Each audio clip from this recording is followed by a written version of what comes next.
She is a rising star in the Democratic Party, known for her progressive ideas and fierce criticism of President Donald Trump. The senior senator from Massachusetts is touted as a potential candidate for president in 2020. Elizabeth Warren joins us now from Boston. Senator, welcome finally to Fox News Sunday. Good to have you here.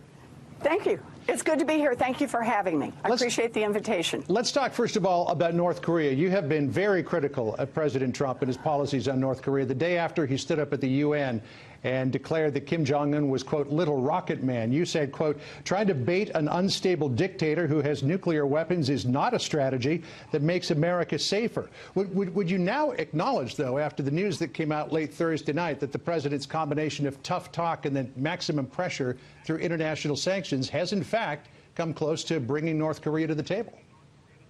So I am very glad to see the Trump administration turn in the direction of diplomacy. And the principal reason for that is because there is no military-only solution to North Korea.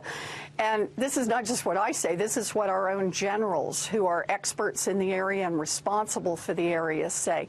So that means we really do need strong diplomacy here.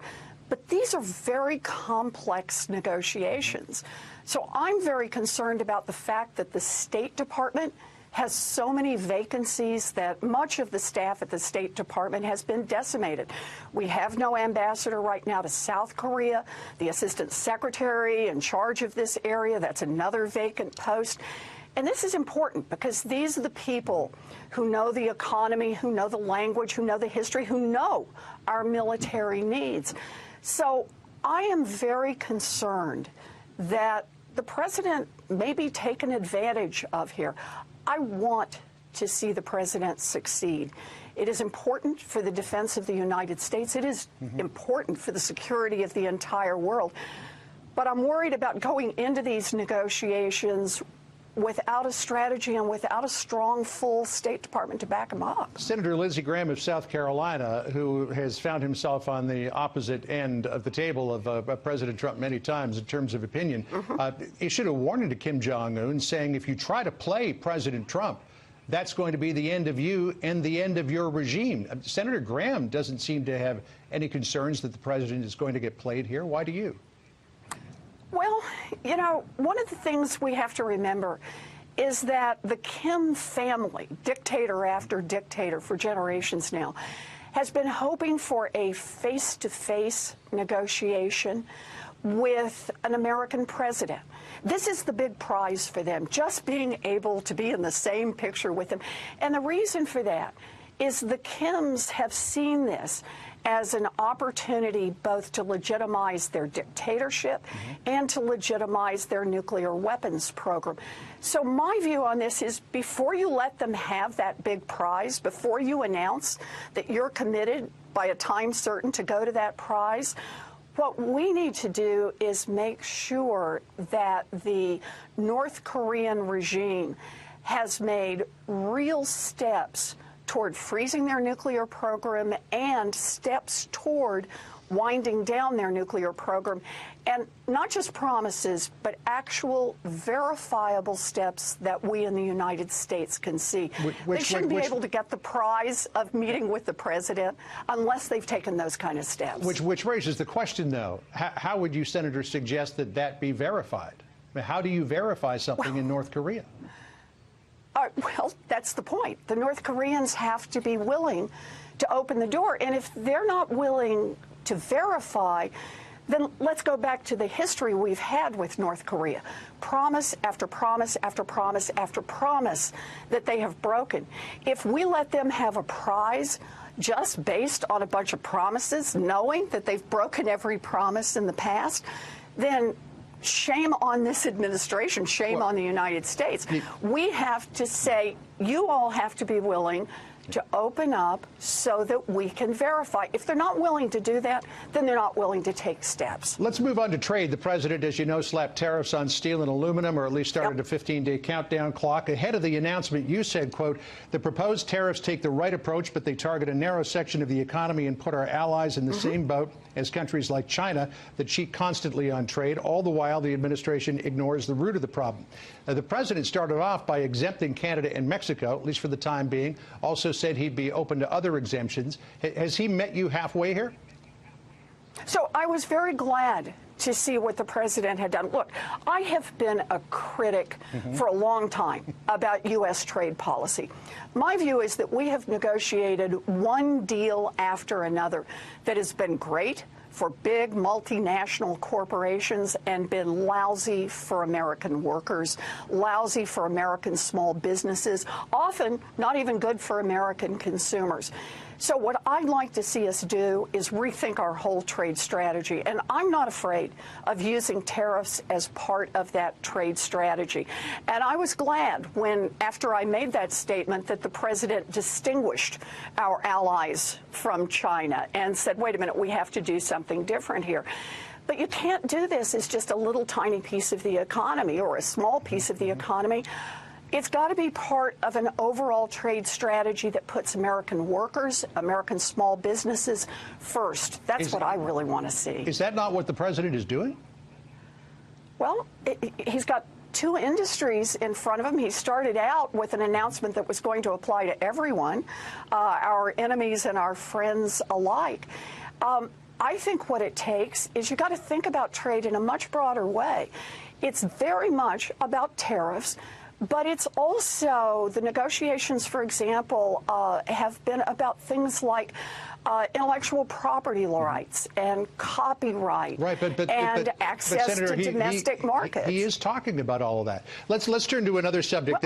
We have minimal time here, so let me. And I hope he does. Okay. Let me move to a topic that I know is very much in your wheelhouse: the banking bill. Yes. Some 9 years after the stock market hit a low after the economic collapse, the Senate is poised to roll back some Obama-era banking rules with the help of 17 Democratic senators. Let's listen to what you said last week on the Senate floor about that.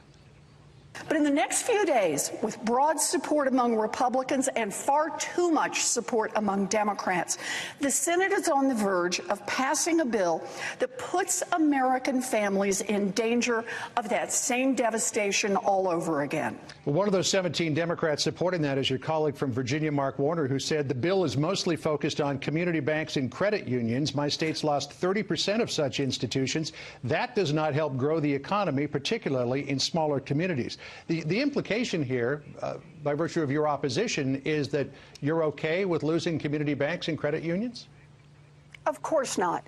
And we have been in agreement for a very long time, the Democrats on the Senate Banking Committee, that we need relief for community banks. And if this bill had been about nothing but community banks, I think it would sail through with very little opposition.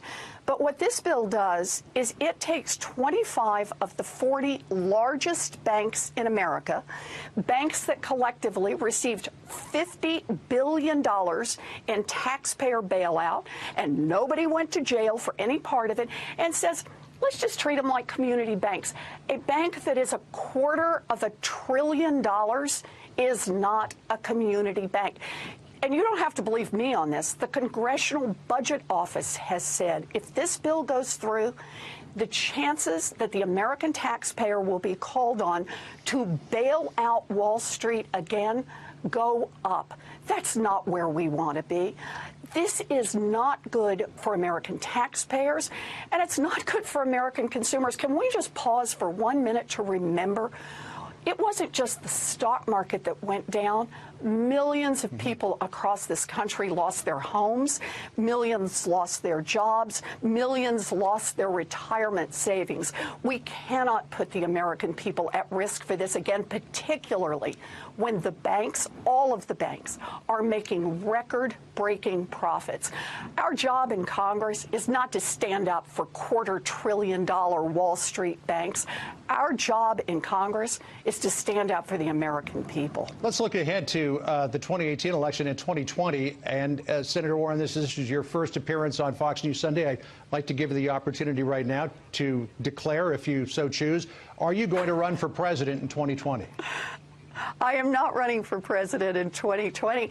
I have an election right now in 2018 here in Massachusetts, and I've been out there talking to folks all across the Bay State. I just did my 23rd, I think it is, town hall in Weymouth on Saturday, my 22nd on Friday in Springfield.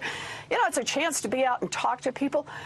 We really have to be in this fight for our democracy as we go forward. And it's, you know, it's been an incredible privilege to serve the people of Massachusetts, to go down to Washington and to say, I'm not here to serve the rich and the powerful. I'm not here to fight for an America that works better and better for a thinner and thinner slice at the top.